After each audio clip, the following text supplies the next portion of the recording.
Boa noite a todos. Vamos iniciar mais uma Semana Nacional de Ciência e Tecnologia. Sejam bem-vindos ao Campus Urupema, do Instituto Federal de Santa Catarina, para a Semana Nacional de Ciência e Tecnologia 2020. Esse ano com o tema Inteligência Artificial, a nova fronteira da ciência brasileira. Fundado em 1909, o Instituto Federal de Santa Catarina está presente em 20 cidades do estado, tendo como missão promover a inclusão e formar cidadãos por meio da educação profissional, científica e tecnológica, gerando, difundindo e aplicando conhecimento e inovação e contribuindo para o desenvolvimento socioeconômico e cultural.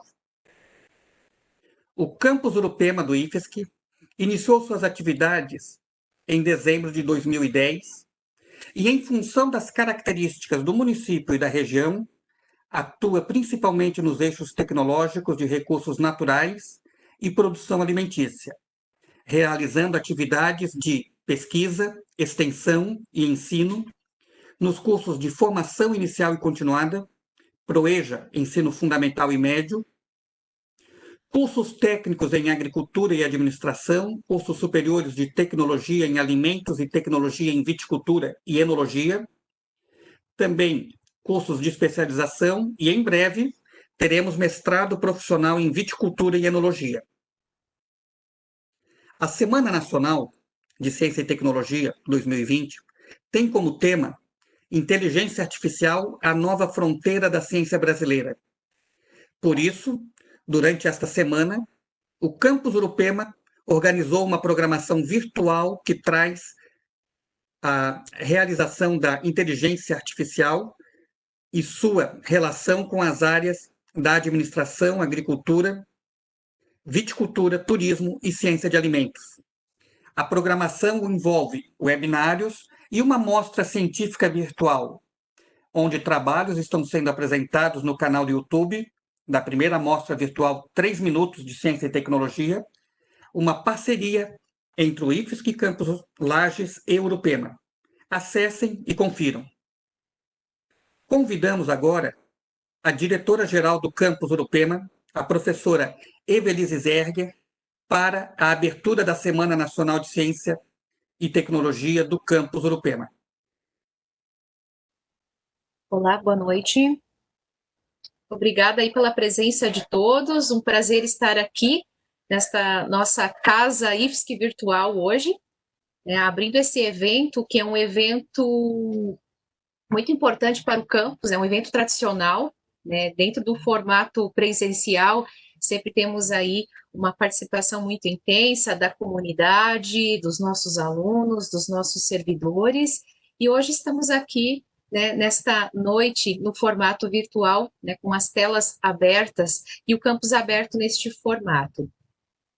Bem, quero cumprimentar aqui a todos os presentes, os colegas, professores, servidores técnicos administrativos, os nossos discentes, o nosso convidado, Marcos Santos, palestrante de hoje. Agradecemos a presença e a participação neste evento. E também cumprimentar aí com boa noite a todos os participantes da comunidade externa do IFSC. É um prazer tê-los aqui, espero que estejam bem e com saúde neste período de pandemia que enfrentamos. E hoje, né, damos as boas-vindas aí a este evento. Como havia dito antes, é um evento sempre de sucesso, e hoje temos aqui, né, a oportunidade, neste formato virtual, de poder abrir essas portas a mais pessoas. A gente sabe que hoje as lives, os webinários têm, né, ultrapassado as fronteiras, né, para além aí dos municípios, das regiões onde estão instaladas as instituições, as universidades, os institutos federais e outras instituições. Então, com muita alegria, né, que este momento, apesar aí das situações tão difíceis, né, de serem enfrentadas, eu sempre vejo com outros olhos, né, eu vejo e procuro incentivar com que as pessoas vejam com outros olhos essas oportunidades que surgem aí a partir dos momentos, né, virtuais e da tecnologia a qual a gente tem acesso, e condição aí de se capacitar, de buscar informações, né, e de participar de eventos e de momentos tão importantes de interação como a Semana Nacional de Ciência e Tecnologia. Conforme o professor Éder apresentou, né, um tema de relevância hoje e que precisa ser discutido e ampliado, né, para que as áreas, né, os eixos de cada campi dos institutos federais aí do Brasil, em especial, né, o nosso campus Urupema, o nosso querido campus Urupema aqui hoje, possam refletir e fazer essas interfaces, essas relações aí, né, com o mundo da inteligência artificial. O que a tecnologia pode somar às áreas, né? E de que forma isso agrega também a capacitação, a qualificação aí dos nossos profissionais, futuros profissionais aí, com os discentes tendo acesso. Então, eu desejo, né, uma semana muito produtiva, né? Estou instigada aí por alguns temas e desejo um bom aproveitamento, né? Aproveite esse momento para participar ativamente, né, com perguntas, com reflexões, e como são importantes essas reflexões diante do período que vivemos, né? Esses dias eu estive participando da RedeTech, que é a reunião dos dirigentes das instituições federais, dos IFs de todo o Brasil, e algumas reflexões lá foram tão importantes e são momentos em que a gente deve se dedicar, né, à escuta aí de projeções sobre que mundo que voltaremos aí no pós-pandemia. Então, temos temas ali relevantes, né, que tratam deste assunto e que nos fornecem aí, a partir dessas discussões e reflexões, possibilidades enquanto cidadãos, enquanto profissionais, né, da área de ciência, de tecnologia, como futuros egressos aí, né, em especial os nossos discentes aqui presentes e também, porventura, egressos que estejam acompanhando, que nos fazem, né, perceber, né, qual é o papel desse futuro profissional, desse futuro cidadão, né, no mundo que já vem se transformando ao longo aí da ciência da informação e muito mais agora, né, quando se ressalta essa necessidade de maior integração, conversa com as tecnologias, para enfrentamento aí dos desafios diversos, né? Buscamos aí desafios, né, para poder encontrar soluções práticas, né, soluções aí através da ciência e da tecnologia para a resolução dos problemas. Bem, então declaro aberta esta Semana Nacional de Ciência e Tecnologia 2020, com muito orgulho, e aqui meu agradecimento, meu abraço todo especial a todos os envolvidos, né, neste trabalho, em especial ao professor Pedro, que aqui está presente, e a toda a equipe que participou aí ativamente, as coordenações de curso, aos discentes envolvidos, aos professores, aos técnicos administrativos que estão nos proporcionando aí este momento tão especial e de integração.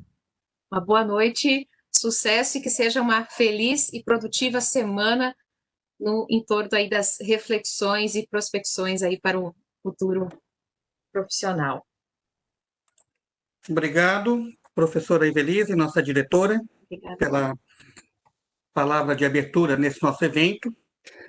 Uma informação: ao participar desse webinário, os participantes receberão por e-mail um certificado emitido pelo Instituto Federal de Santa Catarina. Após o encerramento e envio do relatório do evento, deve ocorrer até meados de novembro, para confirmar a sua participação, você deve ficar logado na tela do Webex, essa plataforma que estamos usando, pelo menos 75% do tempo do webinário, incluindo o momento de perguntas ao palestrante. A plataforma registrará sua frequência automaticamente. Não vai ser preciso ir a outros sites, endereços, a própria participação no evento já nos dará isso aqui.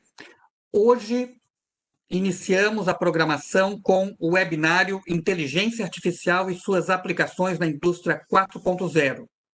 Então, damos boas-vindas ao Marcos Santos. Marcos é fundador e CEO da Aquarela Advanced, mestre em Engenharia e Gestão do Conhecimento, autor da metodologia DESIM, com mais de 27 anos de experiência em empreendedorismo e desenvolvimento de sistemas, estruturou e conduziu com sucesso dezenas de projetos estratégicos de alta complexidade em BI, inteligência artificial, indústria 4.0. Trabalhou com empresas e instituições como a Fras-le, Embraer, GM, Itaú, Coca-Cola e órgãos governamentais do Brasil, Reino Unido e Estados Unidos. Nesta noite também, de abertura, os alunos do curso técnico de administração se fazem presentes. E a aluna, Veridiana, fará a mediação com todos os participantes do evento. Deixa eu chamar aqui a Veridiana. Boa noite a todos. Eu sou a Veridiana, a aluna do campus. Estou representando os alunos essa noite. Qualquer dúvida que alguém esteja, pode mandar no bate-papo do Webex, que vamos estar repassando para o palestrante. Estamos muito felizes de participar desse evento e uma boa palestra a todos. Boa noite. Ótimo, obrigado. Agradecemos novamente ao Marcos pela disponibilidade em abordar esse tema conosco. Informamos que as dúvidas podem ser enviadas pelo chat. Os moderadores terão as perguntas ao final.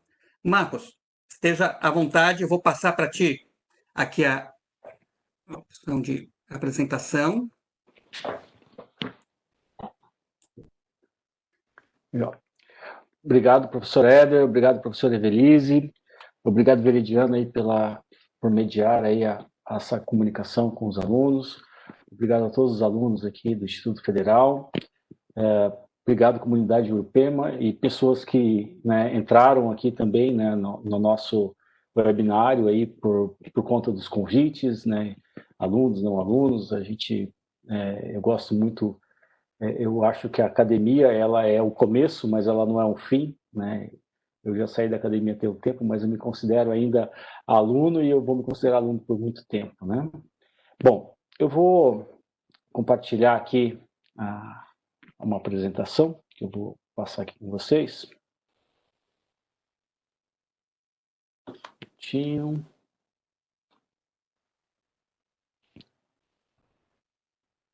Espero que...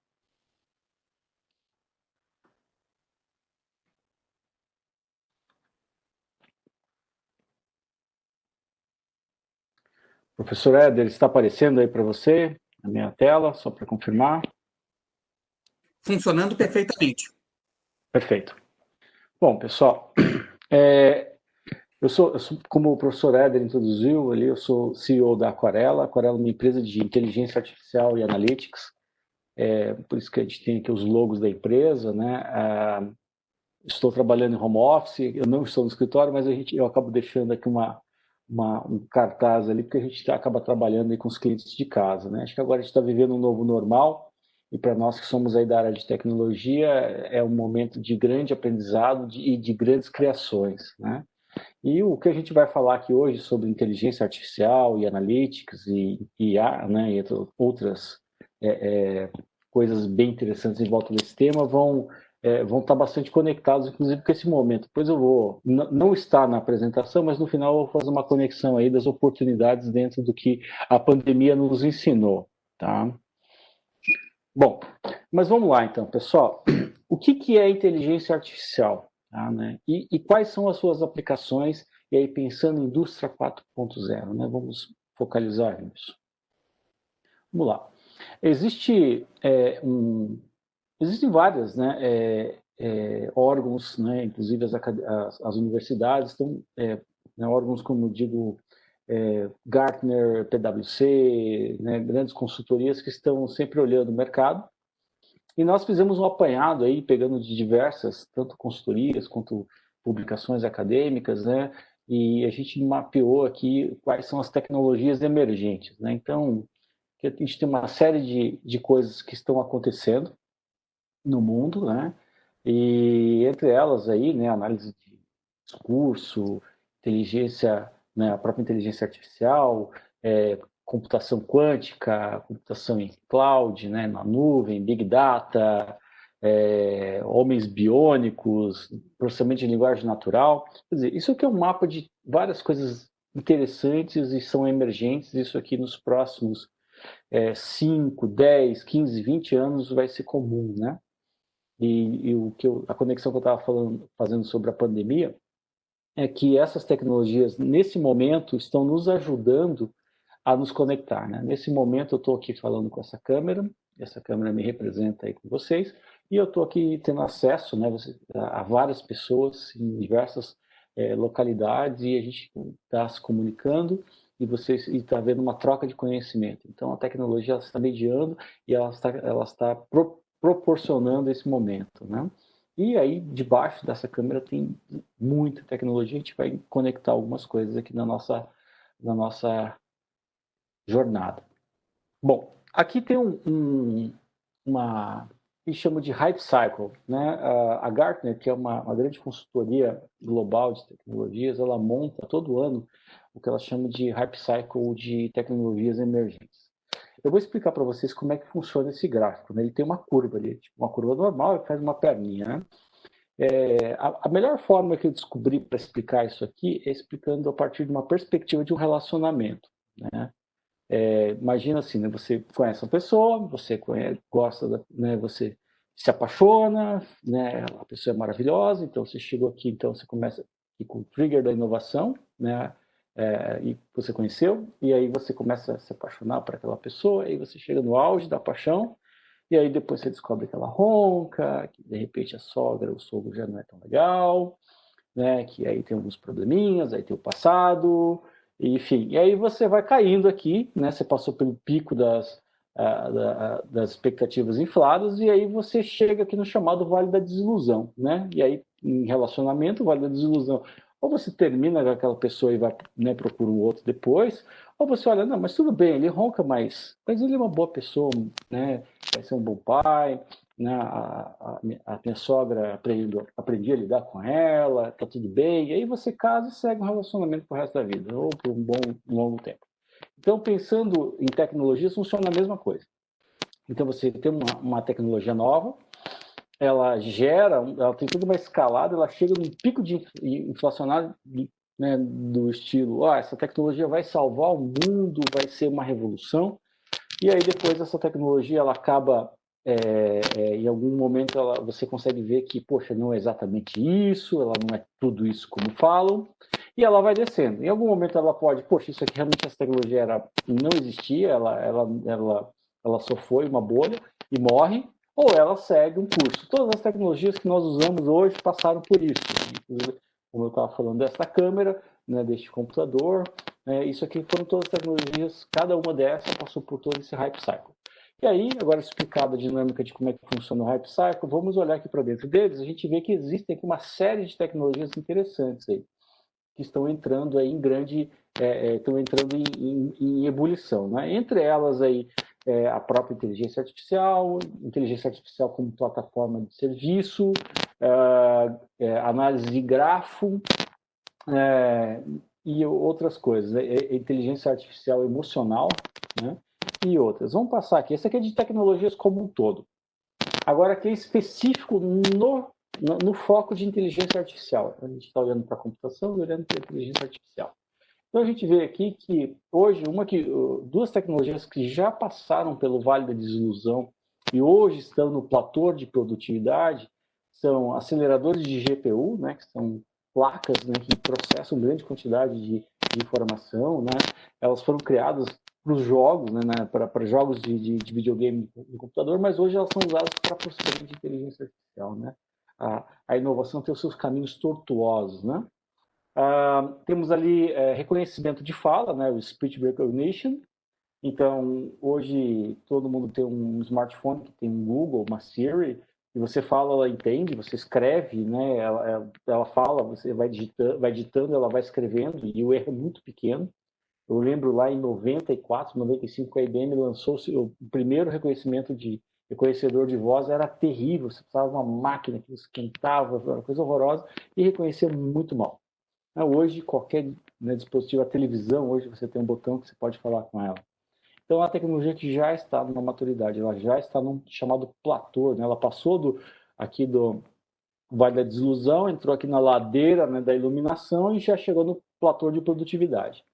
Mas eu tenho tecnologias que ainda estão trilhando aí seus caminhos, né? Como análise de grafo, AutoML e assim por diante. Mas eu já vou chegar, eu não vou explicar todas essas tecnologias, mas eu só quero deixar aqui para vocês um pouco disso, porque é muito interessante acompanhar como que essas coisas acontecem. Mas eu vou entrar em alguns detalhes sobre o que é a inteligência artificial, explicar um pouco para desmistificar e dar exemplos práticos, tá? Vamos seguir então. Então, afinal de contas, o que é inteligência artificial? Né? Existem dezenas de definições, e a definição que eu gosto mais, e aqui na Aquarela a gente gosta muito, é essa. Trata-se de ser o ramo da ciência da computação que está preocupado com a automação do comportamento inteligente. Então, inteligência artificial ela é algo que é um mecanismo, né, de computação que automatiza o comportamento inteligente. Então, tudo aquilo que a gente entende como comportamento inteligente, uma vez que é automatizado, isso se torna inteligência artificial. Né? É do Lugar e o Stubblefield, né, uma definição de 93. Existem definições desde a década de 50, mas essa aqui é uma definição que a gente gosta bastante, porque ela faz muito sentido, e vocês vão entender. Bom, e aí, entendendo, né, o que é inteligência artificial, pelo menos na definição, a gente começa a entrar aqui nos tipos de inteligência artificial. Né? A gente acha que é um tipo só, mas existem muitos tipos de IA. Né?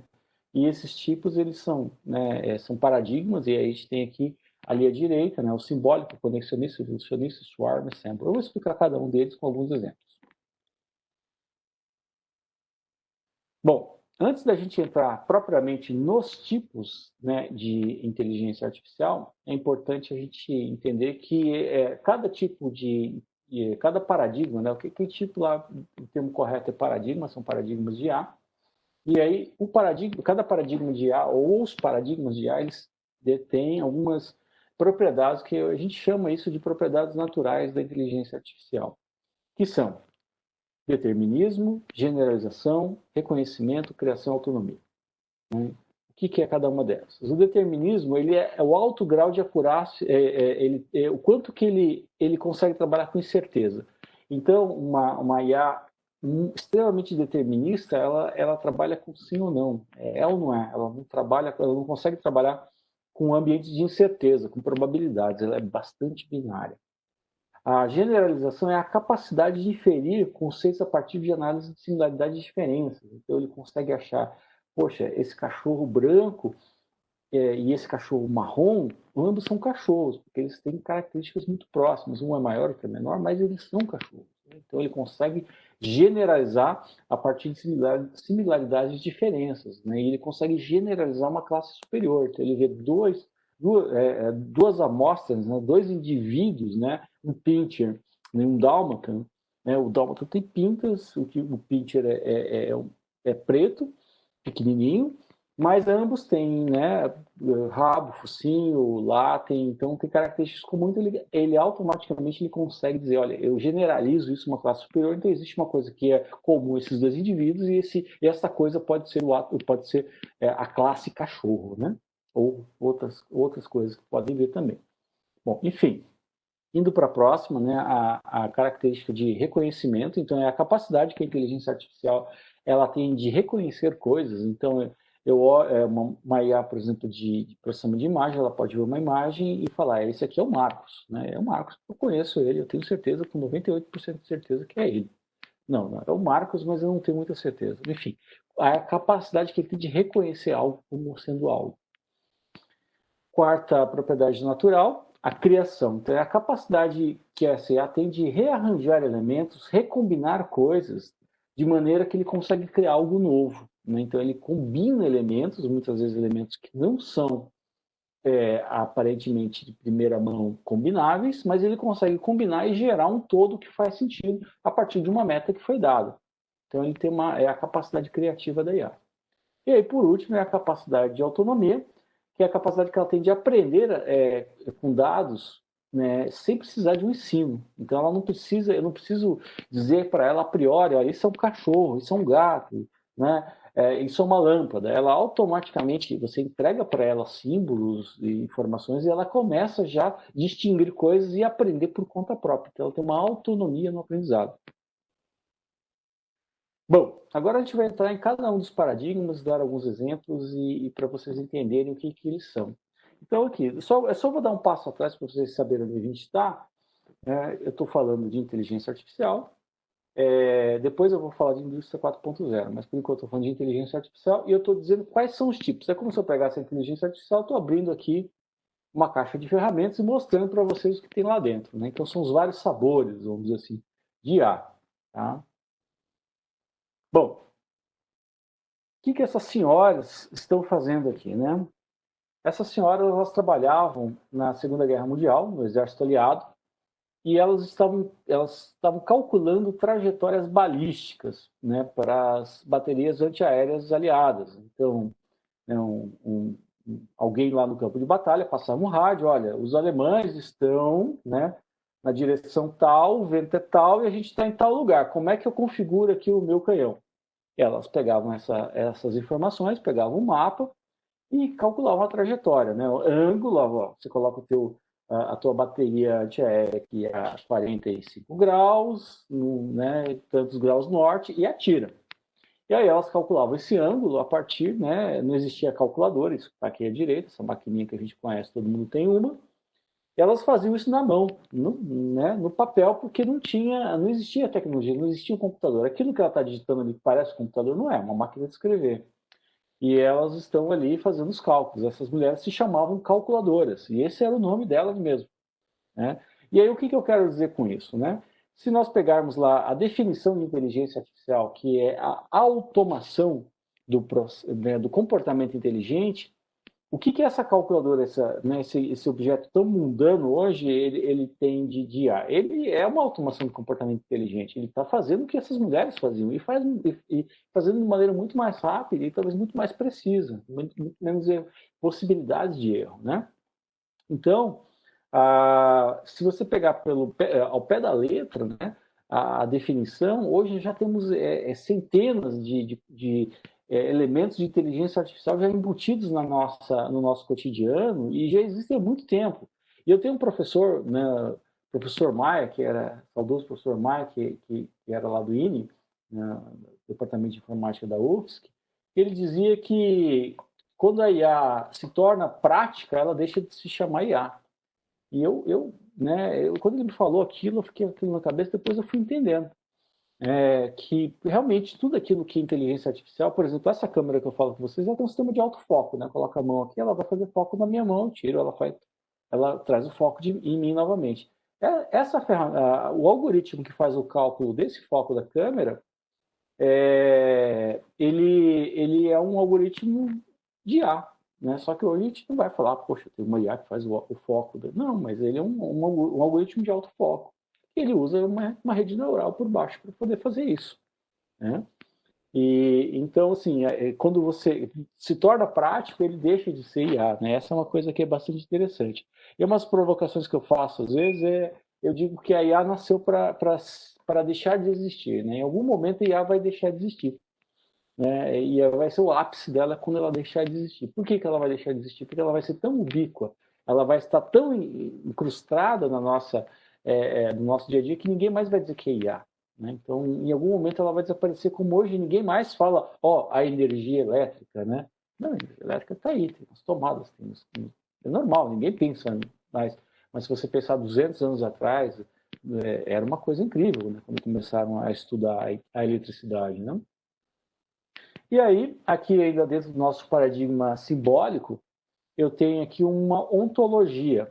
Não é oncologia, não é câncer. É ontologia. E também não é antologia, que que são as coleções. Né? Um amigo meu falou, eu também tenho uma antologia dos Beatles. Não. Eu estou falando de ontologia, que é um tipo de sistema em que você consegue materializar conceitualmente, né, um conhecimento. Ele é uma ferramenta de formalização de conhecimento. Isso aqui é muito estudado na engenharia e gestão do conhecimento. E essa ontologia que vocês estão vendo aqui é uma ontologia que trata das relações familiares, né? Essa aqui eu criei, né, há um tempo atrás eu dava aula, hoje estou aposentado como professor, né? Mas um dia eu volto, né? Um dia eu volto da aula. É uma ontologia que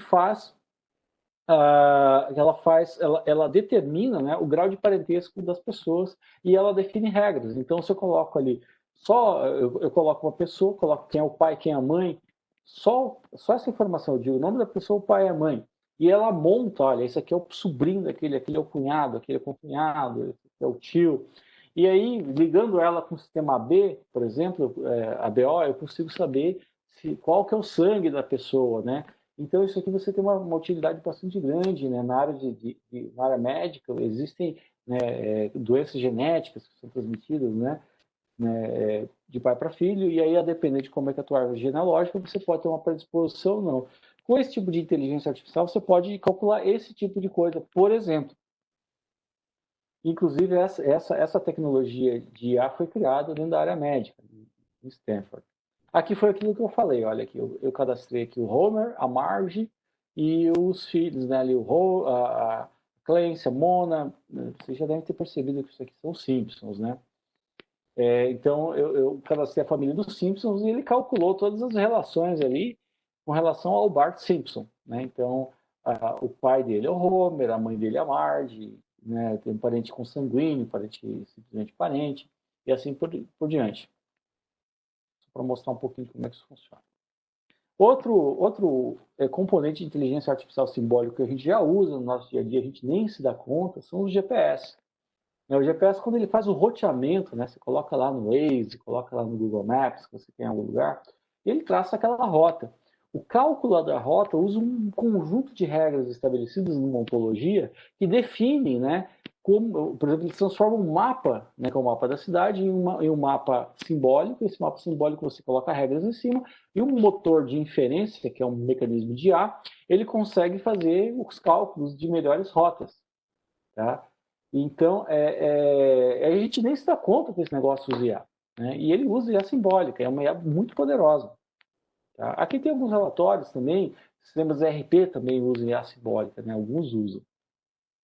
Então, aqui dentro daquelas nossas características naturais da inteligência artificial, a gente olha para esse quadro e aí a gente começa a reconhecer aqui o que acontece. Então, por exemplo, sobre o determinismo, a IA simbólica ela tem um alto grau de determinismo, ela é bem cara crachá. Então, assim, o GPS, ele não fica assim, muito com dúvida quando você coloca em tal lugar, né? Você colocou, ele já faz os cálculos, já te traça a rota e já começa você, vira direita, vira esquerda. Ele não fica ali, talvez eu te leve por aqui, ou talvez eu te leve por lá.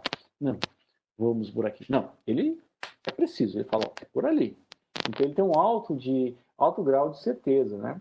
Assim como lá também aquela ontologia sobre os pais e filhos, lá ele tem certeza que o João é Pedro, seu irmão. Né? Então ele usa lógica de primeira ordem, né? Chamada lógica proposicional, que é uma lógica bastante firme, né? Bastante dura. Ele tem uma baixíssima, né? Muito baixa capacidade de generalizar coisas, ele não consegue fazer isso, ele faz, mas de uma maneira muito fraca. Ele tem uma baixa capacidade de reconhecer coisas, né? Você tem que entregar o símbolo pronto. Olha, este é o lugar que eu estou, este é o lugar que eu vou.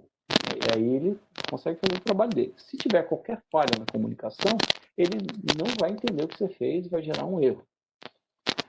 Ele não tem capacidade criativa. Ele é uma maquininha burra, né? Uma calculadora, ela não cria coisas. Ela calcula muito rápido, mas ela não consegue criar coisas. Assim como o GPS. E aí, claro, eu estou fazendo um grau de, atribuindo um grau de valor aqui, né, de burrice, né? Não, ela tem inteligência, né? Ela só não tem criatividade. Então é importante a gente entender que inteligência e criatividade são coisas que muitas vezes não são conectadas, tá? E autonomia, né? E ela tem uma baixa autonomia. Quer dizer, ela faz aquilo que está dentro do mundo dela. Qualquer coisa que saiu daquilo, ela não consegue. Então, essas são as características aí. E os exemplos, né? Calculadora, sistemas de workflow, navegação por GPS, aqueles aplicativos de jogar xadrez, chatbots, né? Alguém já deve ter conversado com chatbot, você pergunta para o chatbot, tudo bem, como é que você está? Às vezes ele não responde, né? Ele responde outra coisa. Né? Então, às vezes você pergunta para um chatbot algo que não está no script dele, ele fala, não sei o que você está falando. Né? Então, essas ferramentas ainda são muito limitadas, mas são muito úteis. Né? E essa é importante. É importante a gente ressaltar aqui que tudo aqui são caixas de ferramentas. Né? A gente vai usar a ferramenta certa para a coisa certa. Chave fenda, parafuso, fenda.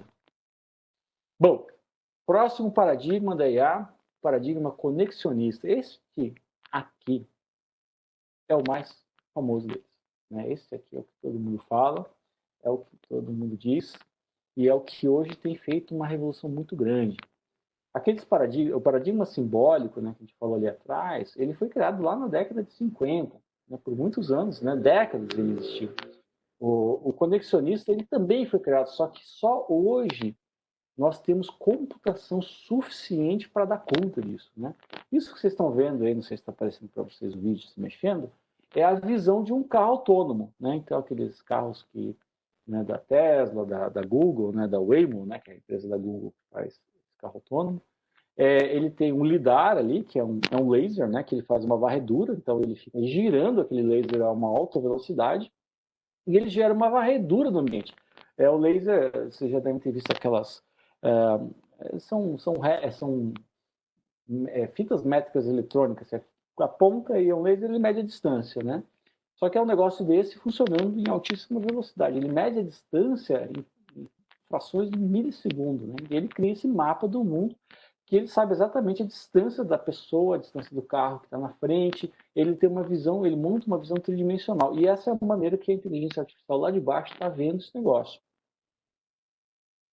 Aqui tem uma outra, né? Ali ela reconhece rostos, né? Então, olhando aqui e pensando que o pessoal oriental, né? Eu acho que aumenta a dificuldade, né? Preconceito à parte, brincadeiras à parte, mas ela consegue identificar se é um homem, se é uma mulher, se é né, um oriental, um ocidental, esse é o Pedro, essa é a Maria, enfim. Então, ela consegue reconhecer pessoas, né? Então, é uma outra grande característica da inteligência artificial conexionista. Aqui tem uma coisa super legal e assustadora, que tá vendo aquela moça, essa moça aqui à esquerda que está com aquelas coisas ali na cabeça, são eletrodos, e eles pegaram esses eletrodos, colocaram na cabeça dela e tem uma inteligência, uma rede neural, né, que está lá, né, conectada naqueles fios ali. E eles apresentaram alguns objetos para ela e eles estavam medindo os sinais que era possível de detectar ali a partir das ondas cerebrais dela. E essa IA aprendeu a ler o pensamento dessa mulher. Então, eles colocavam um objeto e aí automaticamente muda as ondas na cabeça da pessoa. E ele foi aprendendo, olha, esse tipo de coisa faz assim, esse tipo de coisa faz assim. E de tal maneira que apresentaram figuras que ela não conhecia e ele reconheceu, ele reconstruiu. Isso aqui é um paper russo, foi publicado, deve ter um ano. Então aqui, ó, essa aqui é a imagem real, né? Uma cachoeira, e isso aqui é o que a IA reconstruiu a partir da leitura dos sinais mentais dela, dos sinais capturados ali do cérebro dela, né? Aqui é a imagem real, né? Uma visão do jet ski, aqui é uma imagem reconstruída, essa não ficou tão boa, né? Mas esse cara aqui, né? Aqui, os brinquedos, essa mulher, então, olha só. E, claro, isso aqui foi a partir de alguns treinos, né? Conforme você vai tendo mais computação e mais dado, você consegue reconstruir. Imagina, você está capturando o pensamento, está capturando a visão da pessoa com capacete. Imagina você colocar um chapéu na pessoa e você vê o que ela está vendo. É isso que vai ser possível com esse tipo de inteligência artificial, muito brevemente. E aí, como funciona, né, gente? Por baixo do capô esse negócio aí. Eu tenho aqui, o que é uma rede neural? Ela imita um neurônio humano, ela imita a rede neural, o pessoal, os cientistas que criaram ela, eles estavam estudando como é que funcionava o cérebro humano. Eles pegaram células, colocaram no microscópio e viram, que legal essa célula, ela tem umas pontinhas ali, e eles começaram a estudar, eles viram que funcionava mais ou menos assim, como se eu tivesse aqui 4 entradas, né? Tivesse aqui algumas entradas e uma saída. E aí, a depender do sinal dessas entradas, cada entrada dessa tem um peso. Se o peso atingir uma somatória aqui que passa pelo limiar, ele manda o sinal para a saída. Enquanto não, não. Então você aplica peso, o treinamento é carregar esses pesos. E aí essa saída está ligada na entrada de outro, que está ligado na entrada do outro, está ligado na entrada do outro e forma uma rede. E por isso se chama rede neural. Então, e isso daí você vai propagando o sinal, né, de uma ponta a outra, de tal forma que você consegue fazer reconhecimentos. E aí você treina, né? O treinamento nada mais é um monte de equação matemática e que você altera os pesos, né, de cada neurônio desse. E aí você tem as chamadas topologias. Aqui tem um mapa de topologias aqui possíveis, né, que é as cadeias de Markov, que são muito boas para trabalhar com séries temporais, por exemplo, né, as outras aqui, esparsa, enfim, tem de todo sabor hoje. Isso aqui é uma coisa sensacional, é uma cachaça, é muito legal estudar esse negócio. Enfim, e aí isso aqui é usado para o quê? Para reconhecimento de imagens, de voz, de discurso, um monte de coisa. Vamos lá. E aí, seguindo, então, voltando aqui os nossos exemplos, né? A nossa matriz aqui de propriedades. Então, as redes neurais, elas são reconhecidas por ter uma alta capacidade de reconhecimento. Elas reconhecem coisas, como aquela moça lá com o capacete na cabeça. Ele reconhecia os pensamentos da pessoa, olha que coisa louca, né? Reconhecia os sinais que estavam, né, detectados na superfície do crânio e conseguia reconhecer o pensamento, né? Claro, teve treinamento antes, né? Nada disso funciona sem treinamento. Então, ela tem uma alta capacidade de classificar corretamente, mesmo sob condições imprecisas, né? Então, ela reconhece. Então, você coloca um cachorro de um jeito, ele diz que é um cachorro. Você coloca um outro cachorro, ele diz que é um cachorro. Então, outra capacidade que ela tem mais média e alta, que é a capacidade de generalização. Ela consegue generalizar coisas. Então, eu olho aqui, eu acho que é uma pessoa, mesmo sem saber direito, mas é uma pessoa, eu generalizo isso. Ou eu tenho isso, então, né, eu tenho esse tipo de bicho aqui, esse tipo de bicho aqui, portanto, existe uma classe superior, que é uma classe cachorro, por exemplo. Ela é pouco determinística, então, quer dizer, tanto no treino quanto no uso, ela pode ter situações em que ela simplesmente fala, eu não sei, né? E aí isso tem a ver com a chamada teoria de mundo aberto, teoria de mundo fechado, que hoje a gente está vivendo uma mudança de paradigma para a teoria do mundo aberto, em que os sistemas, hoje nós nos permitimos criar sistemas que dizem, eu não sei, né? Se falasse isso na década de 70, o cara falou, não taca fogo, não serve para nada. Né? Não, mas sistemas que dizem eu não sei, ou eu não tenho certeza disso, são muito importantes. E essa virada de paradigma é uma coisa muito importante hoje na ciência. Então, ela tem um alto grau de reconhecimento, ela tem uma capacidade de criação média, ela tem uma autonomia média, ela tem uma generalização média para alta e ela tem um determinismo baixo. Ela é pouco determinística. Ela pode, muitas vezes, ela simplesmente fala, não sei. Né? Ou simplesmente ela dizer, olha, não consigo computar isso, porque exigiria muito e eu não consigo, eu não tenho computação suficiente para chegar nessa resposta. E aí as oportunidades de uso desse tipo de inteligência artificial, né? Deixa eu só voltar aqui. Os exemplos, né? Carros autônomos, reconhecimento de texto manuscrito, inclusive, voz, né? Faces, né? E imagens, né? As oportunidades de uso e controle de qualidade e confiabilidade industrializados, né? Por exemplo, hoje as indústrias de refrigerante e bebida, elas usam redes neurais, né? Isso daí tem já uma coisa que tem uns 20 anos já em fábrica. Bate-se uma foto, né, de uma garrafa e aí a máquina fala, tem uma trinca, ela descarta, ela faz a mãozinha e derruba ela fora daquela esteirinha que passa, né? Então você consegue detectar a qualidade de produtos usando isso. Isso, então, vários N produtos você pode usar esse tipo de foto, né? Imagens fotográficas ou espectrométricas. Espectrométricas eu passo um raio-x, por exemplo, eu pego uma peça de metal e bato uma foto que na verdade é um raio-x, eu enxergo a estrutura molecular daquelas coisas, daquela peça, e aí ela pode dizer, olha, essa peça tem uma trinca interna, não coloque isso no carro porque vai causar um acidente, descarta. E assim vai. Detecção de crise, oportunidades de investimento, desinvestimento no mercado financeiro. Então, o pessoal usa isso aqui para fazer robôs de trading, né? A Aquarela já desenvolveu umas coisas assim, e faz, o negócio faz coisa mesmo. Claro que o mercado ele trabalha com uma autorregulagem, é muito difícil realmente ganhar dinheiro com isso, mas dá para fazer boas, dá para fazer, né, Eu digo que na área financeira o importante não é ganhar dinheiro, é você não perder, porque sempre existe uma curva. Você ganha, ganha, perde, perde. Se você consegue um mecanismo que você não perde, você está ganhando dinheiro. E isso é possível. Uso de detecção de faces, né? Então, monitoramento de áreas controladas, detectando possíveis invasores, assim por diante. Bom, próximo paradigma aqui, o evolucionista, né? O evolucionista, ele imita as leis da natureza, que são as leis de reprodução de espécies, né? Darwinismo mesmo. Então, ele usa coisas parecidas, né, com o darwinismo, que funciona assim. Imagina que eu quero resolver um problema. Né? Eu já coloquei a imagem, estraguei tudo, mas tudo bem. Eu quero criar uma peça, eu defino um problema e ele cria gerações né? Imagina cada peça. Nesse caso aqui, eu vou explicar o que aconteceu aqui. Tá? A peça da esquerda é uma peça criada por um engenheiro. Né? Isso aqui é uma peça que ela é uma trava para uma ponte. Isso aqui é de uma ponte que tem lá na Holanda. E aí, então você coloca essa peça e aí a inteligência artificial evolucionista, ela cria pequenas variações, são mutações, literalmente são mutações. Ela torce um pouquinho para lá, torce um pouco para cá, e cresce aqui, diminui aqui, aleatoriamente. Ela insere mutações numa geração toda e aí ela mede contra um determinado limiar, a gente chama de função de fit.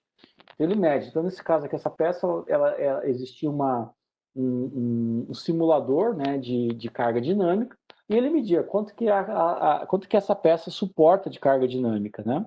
E aí conforme se a nota era alta, ele deixava essa peça se reproduzir. Literalmente é isso.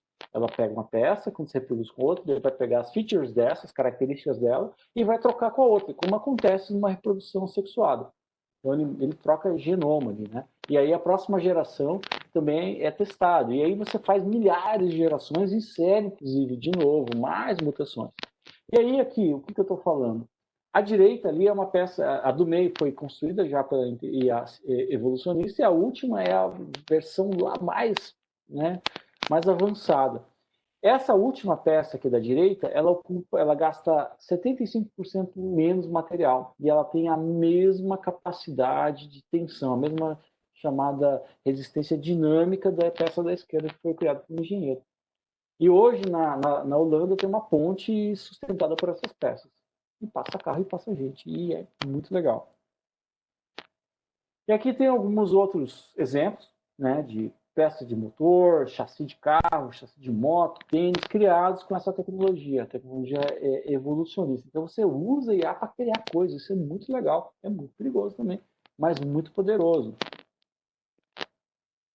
E, estamos aqui com um exemplo nosso. Nós estamos usando esse tipo de tecnologia para criar pastilhas de freio. Né? A Aquarela tem um dos nossos clientes que é a Frasle, e a gente fez uns brinquedos lá e tem usado isso. A gente espera muito brevemente a gente lançar aí na fórmula o nome dessa carro bom, enfim, esse carro de corrida bacana aí, a gente espera colocar para rodar nele aí a nossa pastilha de freio criada pela nossa IA. Stock Car, lembrei.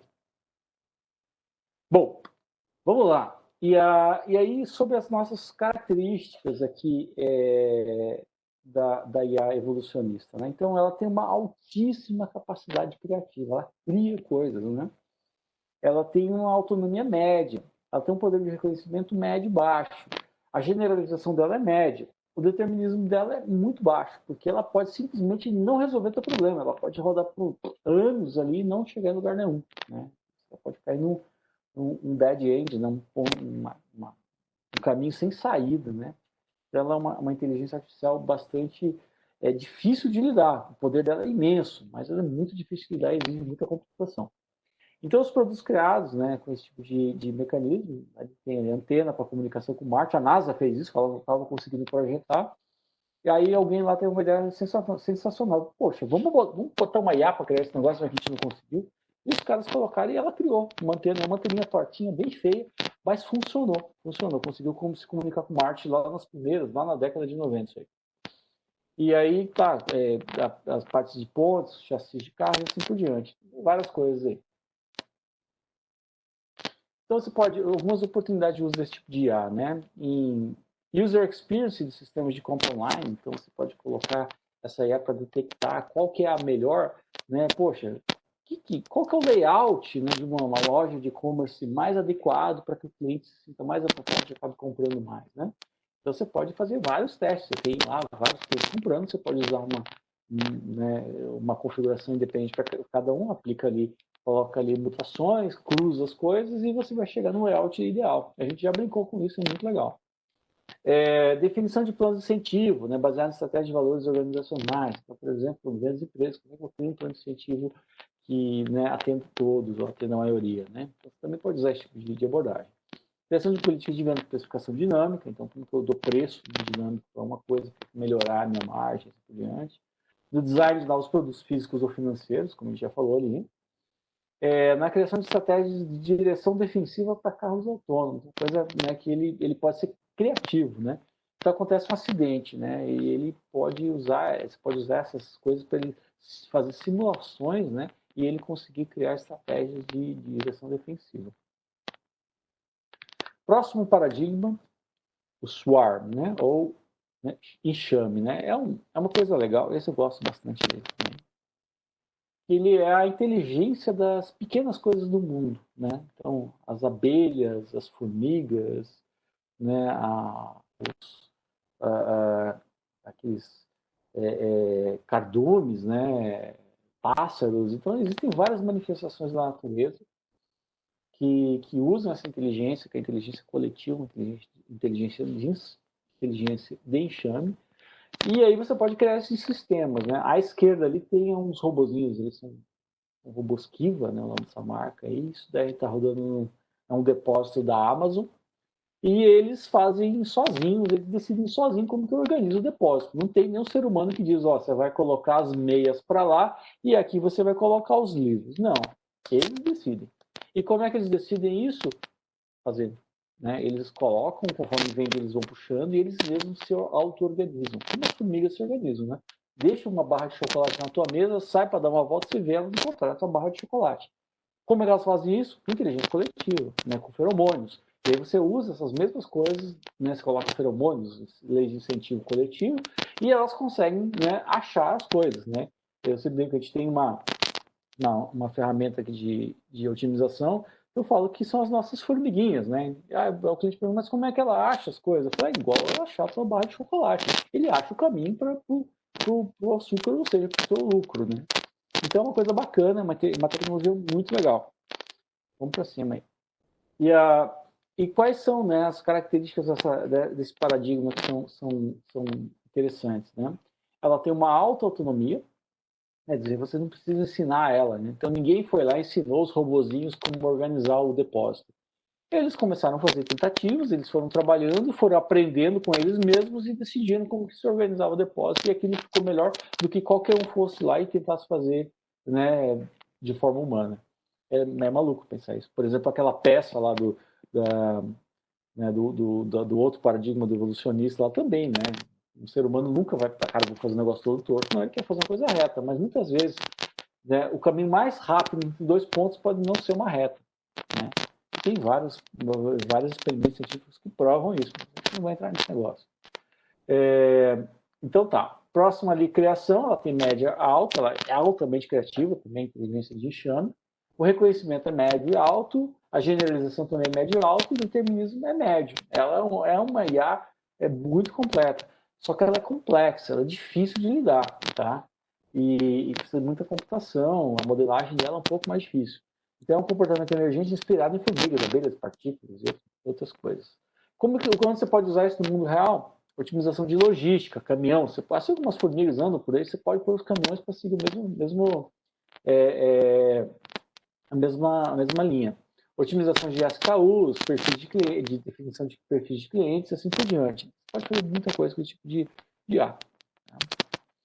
Oportunidade de uso, otimização de rotas logísticas, definição ótima de categorias de SKUs, definição de melhores palavras para uso em campanhas de marketing, Mapeamento de pontos cegos, de patentes, a gente usou para isso, a gente pegou um monte de patente e a gente aplicou essas formiguinhas e ela encontrou áreas que não tinham patentes. Então ali tinham várias áreas de possíveis pesquisas que poderiam gerar uma patente. Então é uma coisa muito legal para você achar pontos cegos, né? E aí, por último, já estamos chegando ao último paradigma, que é o Ensemble. E esse é o nome mesmo. E aí, o que significa o Ensemble? O Ensemble ele é uma junção de todos os paradigmas, ele é uma montagem. Então eu junto o simbólico com o conexionista, com o evolucionista, com o swarm, e eu crio uma coisa maior que isso tudo. E aqui está um exemplo que são as lojas autônomas, né, automáticas, né, as lojas que não precisam de funcionários da Amazon. E você entra ali, você passa o teu celular com o aplicativo da Amazon, você está o cartão de crédito, ele reconhece que você libera a catraquinha, você entrou, e aí você pega o que você quiser e sai. Na hora que você saiu, entra no teu cartão de crédito a conta, né? Então, e ele reconhece como que ele, né, onde estão os paradigmas aí. Quando você colocou teu celular ali, quando você colocou teu celular ali, ele já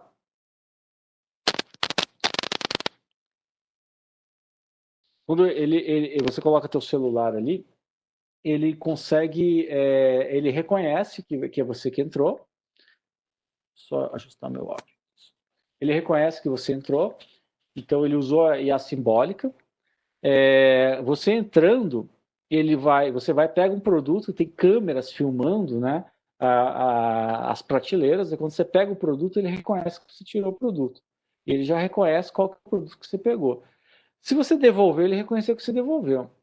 Se você consumir, ele está reconhecendo que você está comendo o produto, aí você vai ter que pagar igual. E ele usa outros paradigmas também para otimizar, né, no caso, para otimizar a distribuição, onde que essas prateleiras, esses produtos vão ser colocados na prateleira. Então, por exemplo, ele usa o Swarm, eu não sei porque eu não tenho código da Amazon, mas assim, do que eu li, do que eu, né, conheço, então o Swarm pode ser usado ali para dizer quais são os melhores lugares, né? A evolucionista serve para gerar promoções ali, para criar campanhas, né, para que você acabe consumindo mais. E assim por diante. Então, é o exemplo que você usa todos os paradigmas aí juntos, né? Então, aqui alguns exemplos de Assemble, né? Os carros autônomos, né? É claro, aquela visão que te deu é uma das a visão, mas como ele decide, então ele usa várias coisas. Ele usa o próprio GPS que tem inteligência simbólica, ele usa as redes neurais para reconhecer as pessoas, ele usa o Swarm para poder fazer detectar qual que é a melhor rota ou estratégia que ele vai usar para poder sair de um acidente, enfim. Ele usa evolucionista também para esse tipo de coisa. Então você usa o carro autônomo, ele usa vários tipos de inteligência artificial na prática, né? O AlphaGo está ali à direita, que é um mecanismo de Go, né? É um jogo que é tipo um xadrez, só que parece uma dama, né? O objetivo é você cercar as peças do seu inimigo e aí você ganha, mas ele é extremamente complexo. E até então, até, se eu não me engano, 2010, não, acho que foi depois, 2014, acho que foi 2014, nunca tinha se criado um mecanismo, um software, né, que jogasse Go que ganhasse que ganhasse um profissional. E a Google construiu esse cara aí e ganhou do campeão mundial, lá, o Lee Sedol, que era o campeão invicto, não sei quantos anos, da Coreia do Sul. Esse jogo ele é muito famoso, né, na Ásia, né, Coreia, China, Japão, assim, e isso por diante. E foi assim, tem um documentário na Netflix, eu recomendo, assistam, AlphaGo, muito bom. E ali está, na telinha do meio ali, que é o Vortex, que é uma plataforma da Aquarela de inteligência artificial que usa esse tipo de inteligência artificial, no Assemble, né? Ele mistura várias coisas, Swarm, evolucionista, simbólico, né? E os outros todos para gerar uma melhor saída para os nossos clientes, né? Seguindo aí. Então, quais são as características, né? Reparem, como ela é uma mistura, ela pega o melhor de cada uma. Então, ela tem um alto determinismo, uma alta generalização, um alto reconhecimento, uma alta criação e uma alta autonomia. Ela se torna completa. Se um dia surgir uma IA chamada inteligência artificial geral, né, ou genérica, ou AGI, né, como é chamado, ele vai surgir a partir de paradigma Ensemble, provavelmente. E ali os exemplos, né, o AlphaGo, o Watson e o nosso, né, prata da casa, o Vortex, né, inteligência artificial brasileira. Oportunidades de uso, né, desse tipo de inteligência artificial.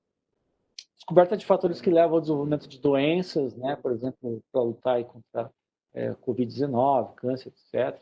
Criação de sistemas de manutenção preditiva, a gente usou isso para fazer manutenção de avião. Preditiva e prescritiva, que é não só dizer, vai quebrar, mas dizer, quando quebrar vai ser essa peça. Então você consegue consertar algo antes dela estragar. Isso é muito legal.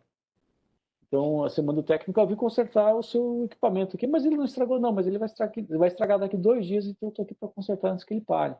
Isso é uma virada de paradigma. Você conserta algo antes que ele quebre. Otimização de recuperação de crédito, então eu consigo entender melhor como fazer recuperação de crédito. Recomendação de produtos, né? Ofereça isso para essa pessoa. Redução de perdas de clientes, desenvolvimento de testes, cenários, situações que envolvam alta confiabilidade, por exemplo, simulação, né? Aquela nossa pastilha de freio, por exemplo. Cobertura de pontos cegos de operação.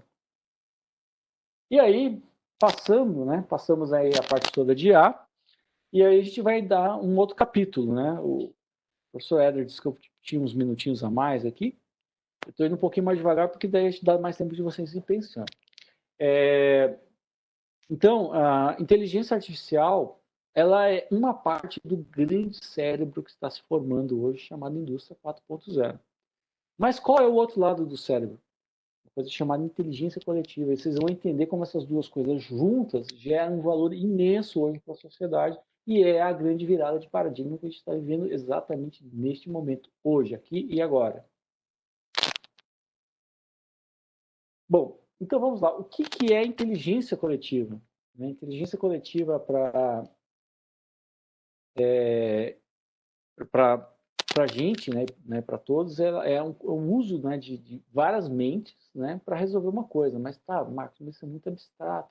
Tem uma forma de entender melhor? Tem. Quando você cria sessões, por exemplo, de design thinking, né, você junta várias mentes para resolver. Isso aqui é uma sessão que a gente faz, a qual ela tem... Isso aqui é a nossa equipe, está ali no fundo, esse aqui são os convidados, alunos e tal, que a gente cria sessões de design thinking para criação de coisas, e a gente usa a inteligência coletiva para criar sistemas. E aqui é o Cubo, né? Nosso escritório de São Paulo fica nesse prédio aí, que tem, qual que é o objetivo do Cubo? É juntar, né, várias mentes ali e tentar fazer com que as coisas aconteçam, né, a partir de choques, né, criativos, né? Mas a inteligência coletiva, ela tem uma formalização, tá? E ela tem inclusive uma formalização matemática. Esse pesquisador aqui, o Francis Galton, ele era parente do Darwin, inclusive, ele era primo do Darwin. Ele na época dele, lá em 1907, ele estava estudando números, assim, é matemática, né? Matemático brinca com números. Então o hobby dele era pegar vários números e começar a plotar e ver gráficos e ver o que acontecia. E aí ele foi numa exposição de gado no Reino Unido e existia uma brincadeira na época que era, né, eles colocavam um touro no meio da arena e as pessoas apostavam, né, chutavam, eu acho que esse bicho aqui pesa tantos quilos. E aí tinha né, você ia lá e colocava no papelzinho o teu chute ali, a tua aposta, colocava numa urna. E aí, no final do evento, eles pegavam aquela urna e abriam e olhavam, né? Quem acertasse o peso do bicho ganhava um prêmio. Pouca gente acertava, né? Acho que quase nunca ninguém acertava, porque era muito preciso. Mesmo que eles mediam em pounds, que é um número assim, né? 1.198 libras. Né? Então, e aí o Galton, o que ele fez? Ele, louco por números, ele falou com o organizador do evento e falou, poxa, posso ficar com os papeizinhos depois do evento? Ele falou, claro, fora mesmo. E ele pegou aqueles papéis todos e começou a estudar os números ali. E ele fez uma média. E aí ele percebeu um fenômeno sensacional, que a média era muito mais próxima de qualquer chute individual. Então, por exemplo, num dos eventos ali tinha o touro tinha 1.198 libras. E a média dos participantes foi 1.197, errou por 1. E aí ele falou, cara, isso não pode. E aí ele começou a viajar junto com essa feira, de cidade em cidade. E ele, quando acabava o evento, ele pegava e aí se repetiu. Ele ficou viajando, né, meses com esse pessoal, virou cigano por causa disso. Não estou brincando a parte cigana, mas ele percebeu esse fenômeno e era um fenômeno repetitivo, assim, acontecia sempre. E isso aí acontece com várias coisas. Você pegar, né, né, na faculdade a gente fez essa brincadeira, pegamos lá um jarro cheio de biscoito e aí passou na sala de aula, era uma turma grande, e a média fica muito próxima, e você pode repetir isso N vezes. E aí isso forma uma curva, isso tem uma equação que modela isso. E aí a curva é assim, quando você tem aproximadamente 200 votantes, você tem quase que 100% de certeza sobre a média. É muito legal. Mas, só que, claro, se você tem menos votantes, esse acerto é menor. Votantes, eu digo, são, né, pessoas que dão a sua opinião. E aí, isso daí, né, uma vez a gente fez com temperatura do ar-condicionado, qualquer coisa que você consegue a pessoa ter um mínimo de noção, funciona, é incrível. E aí, que empresas que usam esse negócio? Né? A Wikipédia, que é uma enciclopédia, o YouTube, né, ele consegue saber os filmes que vão fazer mais sentido a partir dessa. As pessoas vão dando aquele like, né, vão dizendo que gostam, que não gostam, Facebook, né, LinkedIn. Eles sabem das coisas porque eles sabem, as pessoas que estão vendo isso, ou estão dizendo se é bom ou se é ruim. Então você está capturando a chamada inteligência coletiva. A Uber sabe onde que ela vai deixar os carros, né, para onde que, né, e como que vai pagar, eu pago mais se você for para tal lugar, porque ela sabe que vai ter um surto de pessoas naquele lugar. Né, o Waze talvez muito pouco saibam, mas o Waze, ele nasceu, era uma startup pequenininha de Israel. O cara não tinha grana para, né, o Google hoje, o Maps, ele pegou um carro, colocou umas câmeras e tal, e ele literalmente escaneou as cidades. O cara do Waze não tinha dinheiro para fazer isso, e o que ele fez? Ele falou, não, eu vou usar o próprio GPS do cara. E o cara começava a usar e andava pelas cidades, e ele começou a criar por onde as pessoas passavam mais vezes, ele falava que tem uma rua. E é dessa forma que o Waze mapeou o mundo todo. Isso é tão verdade que uma vez eu estava no Mato Grosso, fui num cliente lá em Nova Mutum, talvez ninguém conheça esse lugar, uma cidadezinha lá, produtora de soja. E aí eu coloquei no Waze lá, porque eu ia no cliente, e eu saí do hotel e estava indo, e aí o Waze mandou virar à esquerda. Eu falei, cara, mas não tem. Eu estava no asfalto, e aí tinha um canteiro todo atropelado, assim, que se dava para todo mundo andar de caminhonete lá, né? Lugar Mato Grosso. E assim, o canteiro estava totalmente atropelado, porque todo mundo fazia o retorno naquele canteiro. Eu falei, eu não vou entrar aqui, porque isso não é certo. Aqui não é uma estrada de verdade. Eu vou estar cometendo, né, uma infração de trânsito. Eu vou achar o retorno. Resultado da ópera, eu dei 20 quilômetros para fazer o retorno, né? E aí eu entendi porque estava aquele negócio atropelado ali, porque ninguém ia lá no retorno de verdade. E aí o que aconteceu? O Waze dizia que tinha um retorno ali, mas não existia um retorno. O retorno foi criado pelas pessoas, e ele aprende com as pessoas, e nele estava um retorno bonitinho. Então ele aprendeu que aquilo era um retorno, né? E ele aprende com a inteligência coletiva de todos que passam ali, fazem um retorno, não anda 20 km para ir, né? 10 km para ir, 10 km para voltar do retorno. Então isso aí, são aplicações reais do uso da inteligência coletiva. E aí a inteligência coletiva também não é esse mar de rosas, isso é bem importante, que existe o lado negro, né? Da mesma maneira que você pode acertar muito, né? Você tem quase 100% de chance de acertar, você também pode ter 100% de chance de errar feio. Então, se você, por exemplo, pegar 1000 pessoas e perguntar para eles qual é a distância da Terra em Marte em metros, eles não vão acertar. Por quê? A gente não tem noção, está muito fora do nosso cotidiano. Claro, se você pegar 1000 cientistas, 1000 astrofísicos, eles vão acertar, né? Mesmo que eles chutem, eles têm noção, mas a gente, como não tem noção disso, não é uma coisa muito fora do nosso cotidiano, a gente erra. Isso explica alguns erros aí das nossas democracias, né? Alguns votos aí que às vezes dão ruim, né? Em alguns momentos, em alguns lugares do mundo. Então, esse é um problema muito sério para a democracia, é um problema muito sério quando você tem pouca informação. Mas eu não vou entrar nesse papo aqui, não. Bom, e aí, chegando agora no quadro geral, do que é a indústria 4.0, né? Então, eu falei lá de inteligência artificial, os sabores de IAs, falei o que é inteligência coletiva, E agora vamos entender o que é a chamada indústria 4.0, que é a junção dessas duas coisas, né? Que aí inteligência, aí C mais IA. E aí vamos pegar aqui, ó, desde a ideia era pré-industrial, olhando, né, quando você fazia a concepção do produto, você fabricava o produto, você distribuía o produto, você dava o serviço, né, a manutenção daquele produto, era tudo feito por gente. Então você tinha o sapateiro, né, que fabricava o sapato com as próprias mãos, né, ele desenhava ele mesmo, ele fabricava ele mesmo, ele distribuía e depois ele ainda lá e dava lustre, consertava o sapato, né? Então era tudo feito por gente. Aí veio a indústria 1.0, aí aquele sapato, ele continuava sendo desenhado por pessoas, mas ele tinha uma máquina que ia lá, cortava o couro, prensava, pregava, colava, ilustrava, e depois as pessoas distribuíam, né? E depois a manutenção ainda era feita por pessoas e assim por diante. Na indústria 2, a mesma coisa, só que o que mudou da 1 para 2 foi a maneira. Então, na indústria 1.0, era tudo, a forma de energia, a forma de você gerar essa automação era com vapor, com energia hidráulica. E a indústria 2, você entrou em eletricidade, que aumentou muito, as máquinas se tornaram muito mais eficientes. Na indústria 3, mudaram algumas coisas, e aí você começa a ter, né, hoje a gente está na indústria 3, indo para a indústria 4, a gente está num passinho, a gente está no meio do caminho.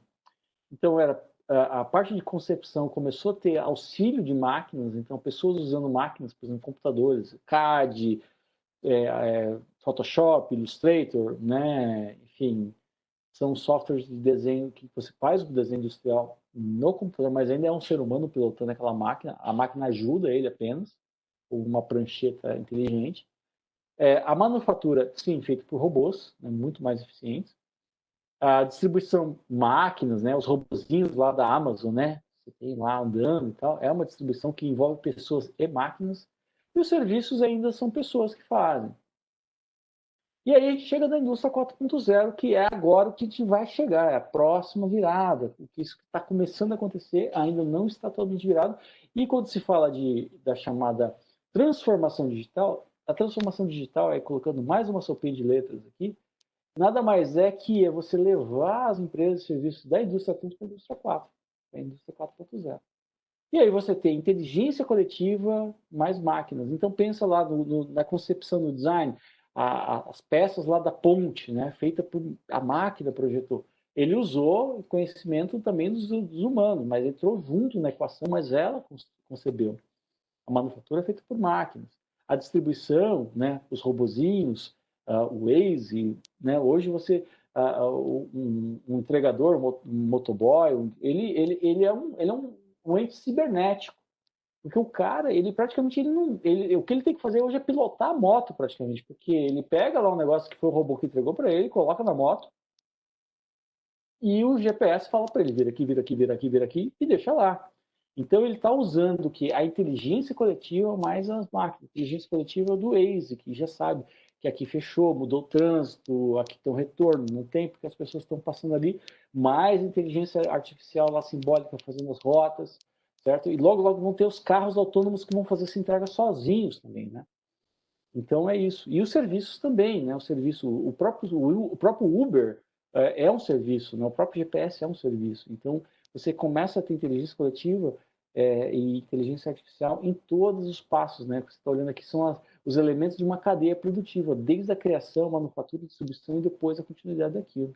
E aí a grande virtude industrial da indústria 4.0 é o uso de inteligência coletiva e computacional na etapa de concepção de produtos e serviços. Você coloca lá em tudo.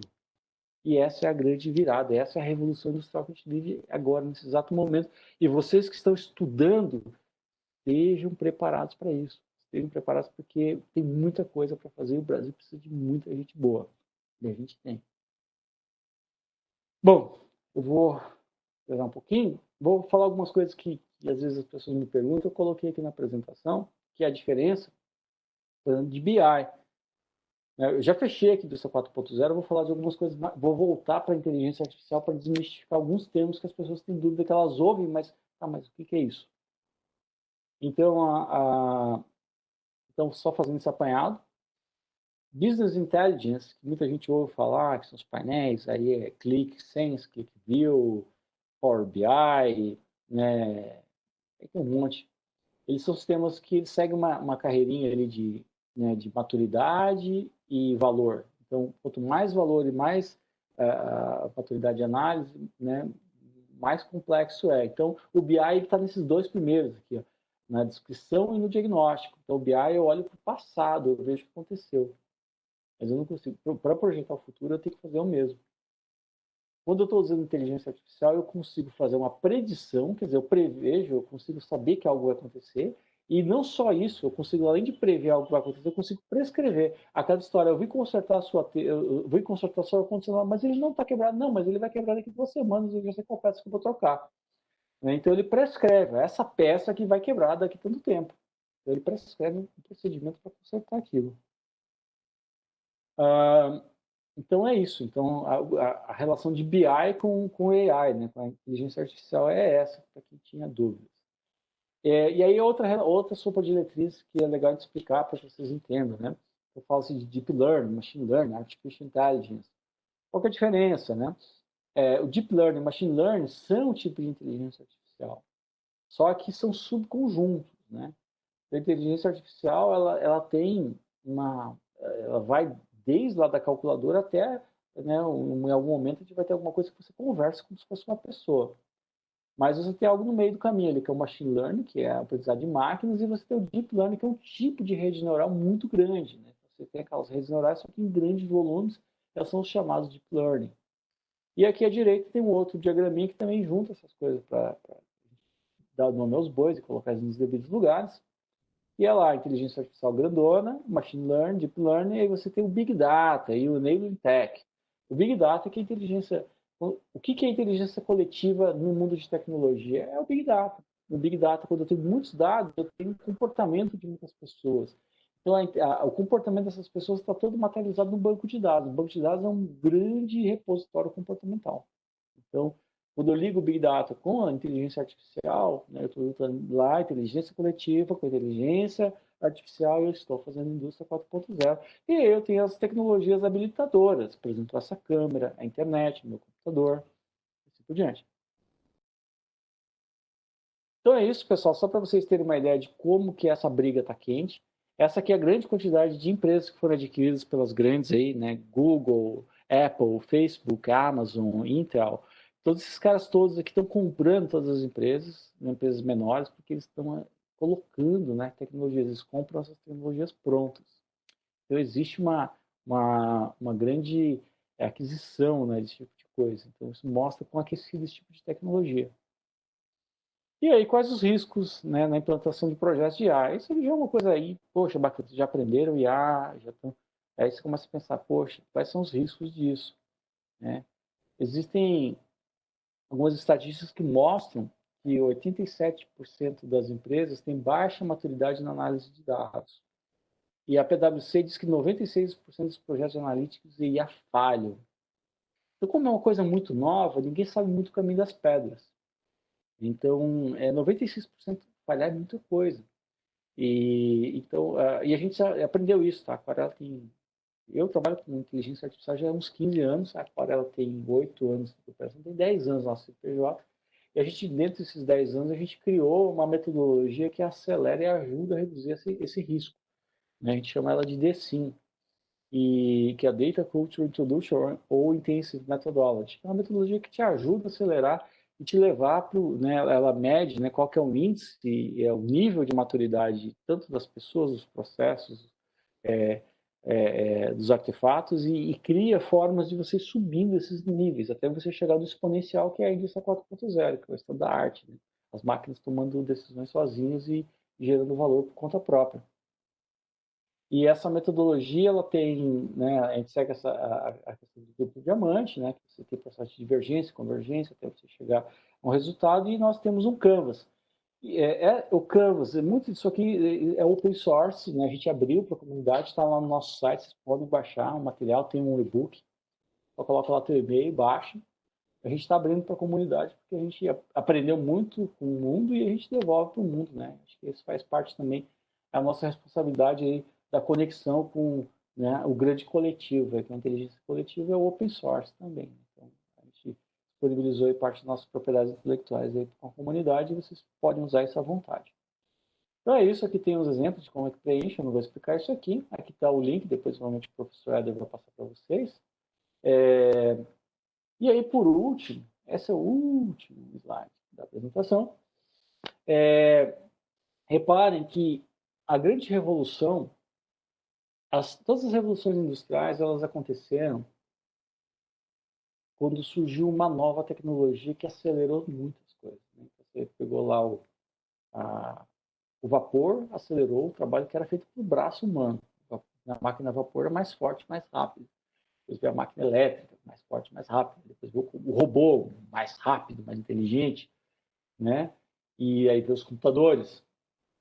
Então, hoje a gente tem... O que permitiu, por exemplo, a IA ter todo esse poder de reconhecimento são os chips. E agora surge uma nova geração de computadores, são chamados computadores quânticos, né? E isso aqui... Eu coloquei esse slide porque foi uma das últimas vezes que eu dei essa palestra, foi exatamente nesse dia 22 de julho que eu li essa matéria e falei, vou pôr isso aqui. Por quê? A Honeywell, ela produz turbina de avião e computador, é uma coisa meio maluca, pessoal. Eles criaram um supercomputador superior a todos os computadores quânticos já da IBM, da Google, e que tinha um resultado muito bom. Então, a computação quântica ela também vai acelerar muito esse processo, né, da inteligência artificial, que hoje muitos dos gargalos são os computadores, né, é o poder de processamento. Então é isso, pessoal. Essa aqui é eu falei do Vortex, nossa plataforma, que tem umas telinhas aí, faz um pouco de propaganda para o pessoal. Então é isso, muito obrigado a todos. Aqui estão meu e-mail, meu LinkedIn, alguns links de posts. Então, isso que eu falei na palestra, eu tenho textos dentro do blog da Aquarela. Então, fiquem à vontade de ir lá, ler esse material, comenta. Se vocês puderem curtir a nossa, né, página no LinkedIn, curtir a nossa página no Facebook, ou assinar a nossa newsletter, a gente manda material periodicamente, né, para o pessoal que se inscreve lá na nossa newsletter. Né? Eu queria agradecer o professor Éder, né, o Instituto Federal, aí, pela essa oportunidade. Estou à disposição aí para dúvidas e perguntas. Vamos conversar, pessoal. Muito obrigado, Marcos. A palestra foi muito clara, bastante fácil para compreender, ter uma ideia. A maioria das vezes nós somos inundados por essa sopa de letrinha que você falou, Machine Learning, IA, BI, entre outras. Posso te garantir que a atenção está muito grande, as pessoas estão bastante contentes com a sua apresentação, e isso vai resultar numa série de perguntas daqui a pouco. Antes, eu queria, Marcos, lembrar a todos que estão participando, quando saírem do aplicativo, quando encerrarem essa apresentação, vai ter um questionário sobre a palestra, sobre a organização do evento. Eu gostaria que vocês dedicassem 2 minutos para responder as perguntas do Webex, ok? Deixa eu verificar.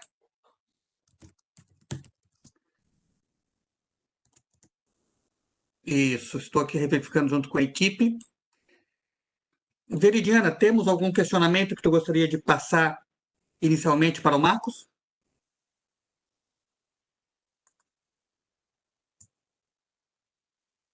Só um pouquinho. Tá. O Marcelo Oliveira mandou perguntar: a Brook High é considerado uma inteligência artificial e ela é a tecnologia emergente? Pelo seu conhecimento referente à tecnologia, ela é uma tecnologia que veio para ficar? Quem foi a pessoa que mandou? Deixa eu ver se eu acho aqui no... Marcelo Oliveira. Blockchain. Tá. Se o blockchain é considerado um tipo de inteligência artificial, não. Tecnicamente, não. Blockchain, ele pode ser usado pela IA? Pode.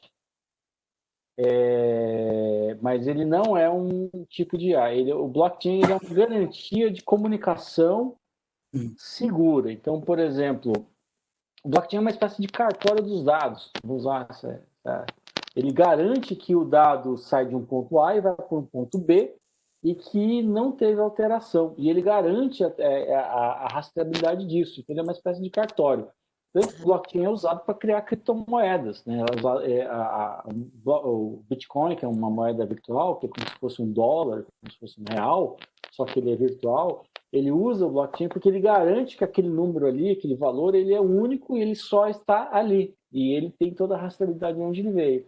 Ela pode ser usada, o blockchain pode ser usado para IA? Pode, mas assim, computacionalmente as transações do blockchain são lentas, então ela não consegue fazer. Eu poderia até montar uma rede neural com blockchain, garantir cada nó, mas aí é computacionalmente inviável, né? Mas são tecnologias à parte. Blockchain é para garantir segurança entre transações, microcontratos, assim por diante. Né? Mas dá para usar as coisas juntas, são tecnologias muito legais. Uhum. Ótimo. Pelo Tens seu... alguma outra, Tá. Dani? A Berenice mandou perguntar qual deve ser o próximo campo de ação da inteligência artificial. Próximo campo de ação da inteligência artificial. Qual que é o futuro da inteligência artificial? Acho que era isso que a Berenice quer falar. Eu acho que o futuro da IA, no meu último slide ali eu falei da computação quântica. Eu acho que é isso, é você usar Ensemble Learning. Claro, existem paradigmas que ainda não foram criados. A gente olhou ali aqueles paradigmas que é o que vem se pesquisando desde a década de 50, né? O paradigma simbólico foi criado pelo Alan Turing, que é um dos pais da computação. As redes neurais foram saindo depois. Cada paradigma, né? O Swarm, por exemplo, é uma coisa da década de 80, 90.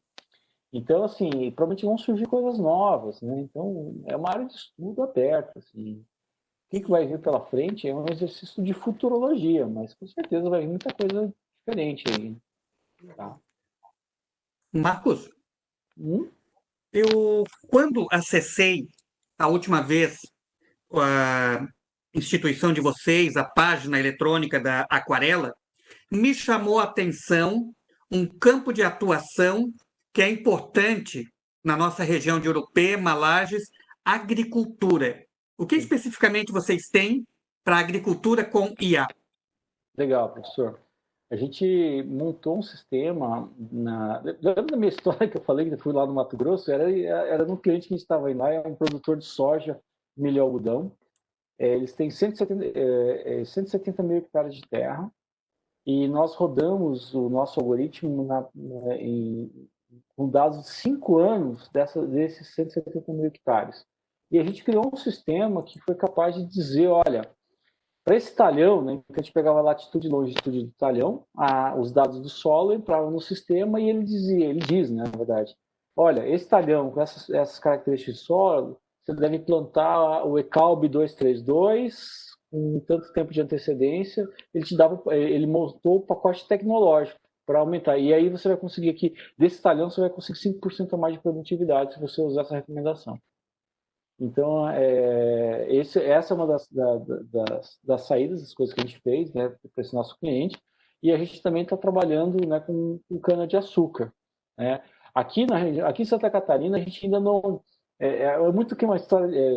o santo de casa, né, tem dificuldades para fazer milagre, né, na casa dele. Mas a gente fez milagre no Mato Grosso, São Paulo, Rio, para todo lado. E a gente espera fazer milagre aqui em Santa Catarina. A gente ainda não tem nenhum cliente de agro aqui. Mas existe muitas possibilidades, tá? Para todas os cultivares que nós temos aqui no nosso estado. Perfeito, obrigado. Com certeza vocês poderão contar com parceria para trocar ideias junto com a nossa instituição, com as demais empresas de pesquisa agropecuária. Nós temos um trabalho forte com pomares de maçã, parte de uva, enologia, faz parte da nossa as culturas aqui na Serra. Deixa eu passar para a Veridiana, acho que tem mais uma pergunta interessante. Não queria.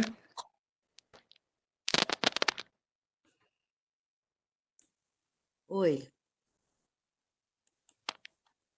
A Flávia Ribeiro mandou perguntar quais os critérios para selecionar um bom profissional desta área.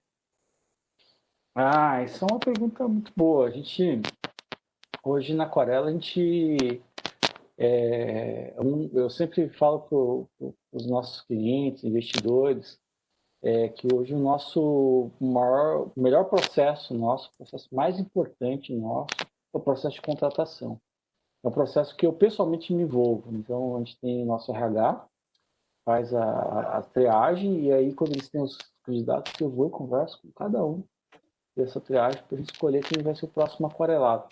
E uma das coisas que a gente percebe assim, são características que não são técnicas. Incrivelmente, assim, a gente já contratou gente que tinha muito pouco conhecimento técnico, mas a gente viu uma capacidade incrível que ela tinha de aprender.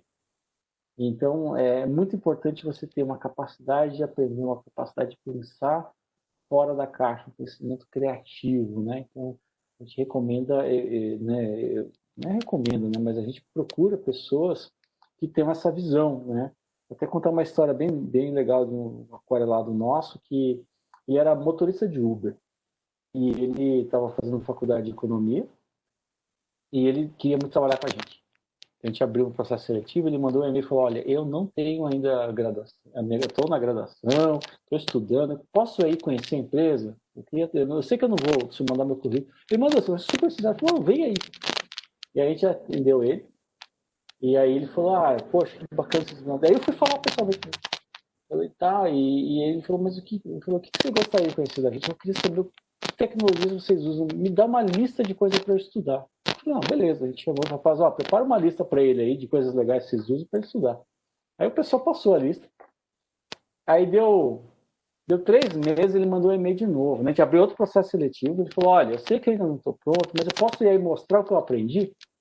Bem. E aí ele veio, e esse rapaz, em 3 meses, ele destruiu, ele detonou os livros que a gente recomendou, ele fez. Pra você ter uma ideia, ele escreveu um paper, publicou o paper nesse período, usando as coisas que a gente falou. E aí ele falou, olha o que eu fiz. E mostrou, ele fez e tal. E era uma parte de graduação, estava na terceira, segunda fase de economia. E a gente estava contratando o CLT, né, já formado e tudo mais. Aí eu cheguei para ele e falei, fulano, você quer muito trabalhar aqui, né? E ele já tinha falado com o pessoal várias vezes, né? Falou, quero. E tá, você topa? Daí perguntei para ele, né? Mas você sabe que você não está formado, você provavelmente vai trabalhar com seu estágio, né? Ele falou, não, tudo que eu quero é isso. Daí eu falei para ele assim, então, você está contratado. E foi isso, a gente contratou ele hoje, está com a gente, aí faz chover, né? Agora a gente vai, antes mesmo dele se formar, a gente já vai converter ele em CLT. E assim, acho que esse é o tipo de atitude que eu acho que um profissional de IA, não estou falando para aquarela, tá? É um profissional, na verdade, acho que é o profissional, é a força de vontade de aprender, você ir lá e estudar o negócio, e mesmo que não é a tua área, você vai lá e faz acontecer, porque hoje, com a história do mundo aberto, né, você tem tudo na Wikipedia, você só precisa dos caminhos, hoje você ensinar, que é o trabalho de vocês, é mais um trabalho de curadoria do que você explicar o como, né? Porque hoje, o conhecimento é uma grande prateleira cheia de livros, mas, pô, com tantos livros, qual que eu começo, né? E é isso que é o trabalho do professor, acho que é muito mais nessa linha. E até essa vontade, essa gana, né, de consumir isso, acho que é o... E é isso, é estudar muito, porque é muita coisa, e você tem que entender de biologia, você tem que aprender conceitos biológicos, você tem que aprender conceitos sociológicos, você tem que entender, e aí você vai aplicar isso no ramo de estudo, por exemplo, você vai aplicar isso na indústria, você tem que saber lá, sei lá, indústria de manufatureiro, fabricar, né, compósitos, tem que aprender coisas da noite pro dia. Então, acho que essa é a principal característica, tá? Capacidade de aprender. Sim. Muito bem. Eu também tenho alguns trabalhos nessa área de data science e é muito comum os alunos querendo saber, professor, como é que eu entro na área de data science? Aonde é que eu começo? Então, sempre tem essa... Marcos, nós temos aqui uma quantidade grande de perguntas. Quero saber, algumas que a gente não puder responder hoje, eu posso te mandar por e-mail, você responder com mais tempo? Pode sim. Deixa eu ver pelo menos mais uma aqui que eu fiquei curioso também. Marcos, a criação de fatos fakes pode ser considerado produto da indústria 4.0 ou seria uma consequência? Eu acho que José não. Carlos fez a pergunta. Sabe que a fábrica ela produz o produto e produz também o refúgio, né? Eu acho que talvez isso é meio que o refúgio, é meio que o lado ruim assim, da coisa, né? É meio que a tecnologia, ela pode ser usada para o bem ou para o mal, né? Então, você pode ter uma faca que você pode fazer um prato, né? Você tem um chefe que faz um prato maravilhoso, uma faca bem afiada, mas ela também pode servir para cometer um crime, né? Então, a tecnologia ela é algo empoderador, né? O que você faz, e aí uma coisa que a gente não falou aqui, mas eu gosto muito de trazer para a mesa quando eu estou em debates, né? É a ética. Eu acho que nesse momento a inteligência artificial e ética são coisas que todo mundo que começa a estudar isso tem que prestar atenção. Então, eu posso fazer um fake? Posso, mas eu tenho um rapaz na minha equipe que ele faz esses deepfakes, esse negócio que você coloca, ele pega algumas horas de áudio da tua voz e ele joga lá no robozinho dele lá e ele faz a tua voz e faz a máquina falar igualzinho você. Então você pega vídeos da pessoa, que mostrou lá do Obama, e fica igualzinho, manda um vídeo, você põe para falar o que você quiser. Ele fez isso para demonstrar, ele não usa, ele é um rapaz super, mas ele mostrou, olha, é só para demonstrar a tecnologia.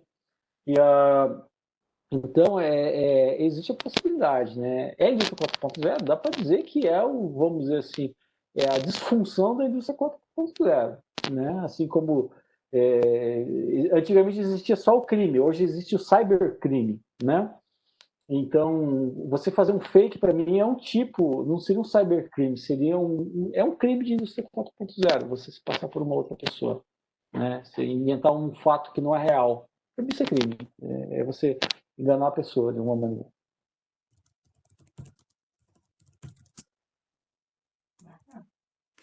Deixa eu ver se tem. Bom, gostei da explicação, gostei da comparação. Eu estava pensando em outras épocas, quando surgiram produtos tecnológicos e menos de 2 semanas, um mês depois, já tinha um produto pirata. Quer dizer, havia uma deturpação do que era para ser utilizado para a ciência e para o bem. Nós podemos encarar a produção de fakes como uma deturpação do que a indústria 4.0 se propõe. Vou verificar aqui mais uma questão para a gente.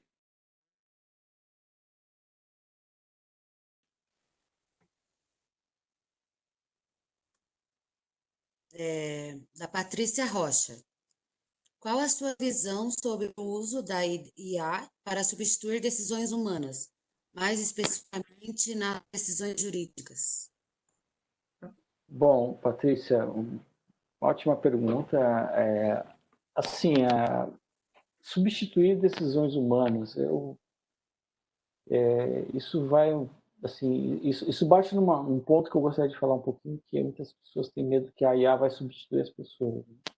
Na verdade, a IA está ajudando as pessoas a liberar o seu potencial para fazer algo mais complexo. Sim, na área jurídica eu já vi decisões, só que ainda está muito longe, né, porque minha opinião, né, tanto de pesquisador, né, e pessoa que trabalha com isso, na área jurídica ela envolve muita interpretação, envolve uma interpretação que muitas vezes está além da lógica, né? Então, quando um juiz ele toma uma decisão, ele leva em consideração vários valores morais, e acho que a gente está muito longe de chegar numa inteligência artificial que consiga esse juízo de valor, tá? Para decidir como um juiz, por exemplo. Vai demorar. Vai demorar talvez algumas décadas, não sei se está errado, pode ser uma década, pode ser, mas ainda não vai ser agora, não é agora. Mas aí ela pode ajudar o juiz a encontrar o embasamento. Isso a gente já viu na prática, assim. Você trazer os casos similares, empoderar o juiz para que ele tome a melhor decisão. A decisão do juiz é uma coisa muito perigosa a gente deixar na mão de uma IA. Eu acho que a gente não precisa disso. Tem muita gente ainda para fazer isso. E acho que a gente pode colocar a IA para fazer coisas mais braçais assim, para a gente nesse momento. Mas ele pode ajudar a empoderar um juiz, por exemplo, todos os documentos, todas as leis que são relacionadas para que ele beba daquilo e possa tomar uma melhor decisão. Tá? Ok, obrigado. Marcos, como a inteligência artificial poderá auxiliar a área de tecnologia de alimentos? Ela cita aqui também do ambiente da pandemia, e eu queria perguntar para ti se você já conheceu alguma pesquisa, trabalho para a produção de alimentos com IA? Então, eu já vi pesquisas sobre e existe uma possibilidade muito grande de você ajudar, de você melhorar um processo industrial, né, usando IA, por exemplo, para reduzir desperdício.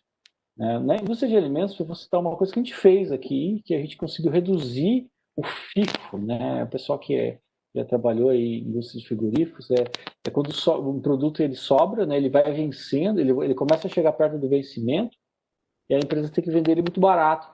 E se chegou no vencimento, a legislação brasileira não permite, por exemplo, o produto venceu hoje e amanhã você, né, faça sopa para os pobres. Não, você tem que incinerar. A legislação brasileira manda incinerar o alimento. Então, é um desperdício. E a gente criou uma ferramenta que hoje algumas empresas, né, inclusive catarinenses, usam, que ela ajuda a fazer com que esse produto seja vendido mais rápido e não sobe em estoque para eventualmente ser incinerado. Esse é uma ajuda, ajudando no processo, né, de distribuição. Também é possível usar no processo de concepção de produtos, né? Assim como a gente, né, usou lá o pessoal da pastilha de freio, ajudar, por exemplo, a criar novos produtos. A gente já fez algumas coisas com a Nestlé, mas ainda está engatinhando, assim. Mas existe a possibilidade, sim, na indústria de alimentos, tanto processos industriais, quanto também a melhoria de custo, redução de desperdício. Acho que a redução de desperdício é a coisa mais importante na área de alimentos. Acho que existe muito desperdício nos processos industriais e a IA pode reduzir esse desperdício. Não pode, quanto eu já vi ela reduzindo, e isso é totalmente factível. Ok, obrigado. Deixa eu ver. Marcos, nós novamente agradecemos a palestra, a sua disponibilidade de participar da nossa Semana Nacional de Ciência e Tecnologia. Contribuiu bastante. Vou encaminhar as demais questões para você posteriormente responder com mais tempo. Agradecemos também todos que acompanharam esse webinário. Lembramos do webinário de amanhã. O tema vai ser justamente agricultura de precisão como ferramenta de gestão na propriedade rural. As inscrições podem ser feitas na página do evento. A moderadora, a Veridiana, deve ter deixado o link para as inscrições no bate-papo até às 15 horas. Quiserem convidar algum amigo que gostou da palestra da semana, agradecemos então a todos. Marcos, se quiser fazer alguma consideração final, esteja à vontade. Tá. Bom, professor, aqui eu gostaria de fazer uma provocação, né, porque muitos aí são alunos, né, acho que a maioria, né, de estudem, né, dêem um bom olhar nisso, né, estejam sempre abertos aí, vívidos, né, ávidos aí por conhecimento, né, e a última né, coisa que eu gostaria de trazer, o pessoal está falando de critérios para contratação, a Aquarela está contratando, né, se o pessoal tiver alguns alunos aí que têm interesse, a gente dá uma olhada nas nossas vagas lá, no nosso site, e né, se o pessoal também puder contribuir lá, curtindo nossa página do LinkedIn e baixando nosso material, fique à vontade de pegar as coisas do nosso site. É isso aí, professor, muito obrigado pelo tempo, obrigado, né, equipe do IFSC, obrigado a toda a audiência, né, e né, se cuidem aí nessa pandemia, aproveitem esse tempo para estudar, né, a gente tem muito tempo ocioso, aproveitem para estudar, a gente está gastando tempo vendo coisas, né, aproveitem isso para tentar dar um futuro aí para a carreira de vocês. Ok, muito obrigado, ótimas palavras, agradeço a presença de todos, boa noite e continuamos amanhã. Boa noite, pessoal, tchau, tchau.